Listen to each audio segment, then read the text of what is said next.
Hi ಗೆಳೆಯರೇ, ಎಲ್ಲರಿಗೂ ನಮಸ್ಕಾರ.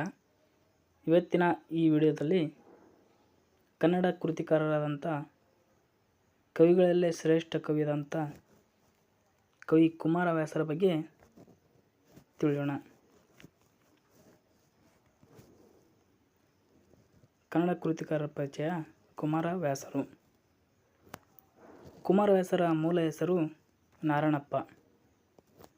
ಸಾಮಾನ್ಯವಾಗಿ ಇವರನ್ನು ಗದುಗಿನ ನಾರಾಯಣಪ್ಪ ಎಂದು ಕರೆಯುತ್ತಾರೆ. ಇವರ ಕಾವ್ಯನಾಮ ಕುಮಾರವ್ಯಾಸ. ಇವರ ಕಾಲವನ್ನು ಸುಮಾರು ಸಾಮಾನ್ಯ ಶಕ 1430 ಎಂದು ತಿಳಿದುಬರುತ್ತದೆ. ಕುಮಾರವ್ಯಾಸರ ಹುಟ್ಟೂರು ಈಗಿನ ಗದಗ ಜಿಲ್ಲೆಯ ಕೋಳಿವಾಡ ಗ್ರಾಮ.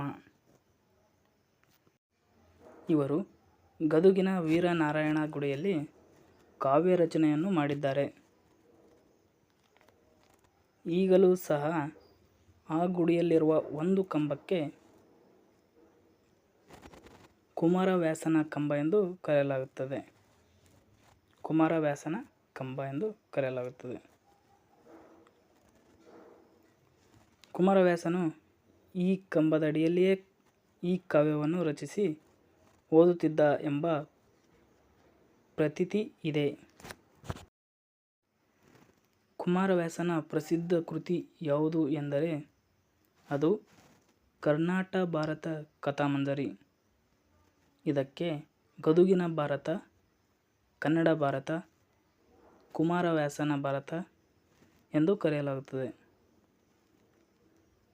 ಕನ್ನಡ ಸಾಹಿತ್ಯದಲ್ಲಿ ಮೇರುಕೃತಿಯಾಗಿ ಪರಿಗಣಿತವಾಗಿರುವ ಕನ್ನಡ ಭಾರತ 10 ಪರ್ವಗಳನ್ನು ಒಳಗೊಂಡಿದೆ. ಈ ಒಂದು ಸಂಪೂರ್ಣ ಕಾವ್ಯವು ಭಾಮಿನಿ ಷಟ್ಪದಿ ಛಂದಸ್ಸಿನಲ್ಲಿ ರಚನೆಯಾಗಿದೆ. ಕವಿಯ ಕಾವ್ಯ ಪ್ರತಿಭೆ ಪೂರ್ಣಶಕ್ತಿಯಲ್ಲಿ ಹೊರಹೊಮ್ಮುವುದು ರೂಪಕಗಳಲ್ಲಿ. ಆದ್ದರಿಂದ ಕುಮಾರವ್ಯಾಸರನ್ನು ರೂಪಕ ಸಾಮ್ರಾಜ್ಯ ಚಕ್ರವರ್ತಿ ಎಂದು ಕರೆಯುತ್ತಾರೆ. ವಿಡಿಯೋ ಇಷ್ಟ ಆದರೆ ಲೈಕ್ ಮಾಡಿ, ಸಬ್ಸ್ಕ್ರೈಬ್ ಮಾಡಿ. Thank you.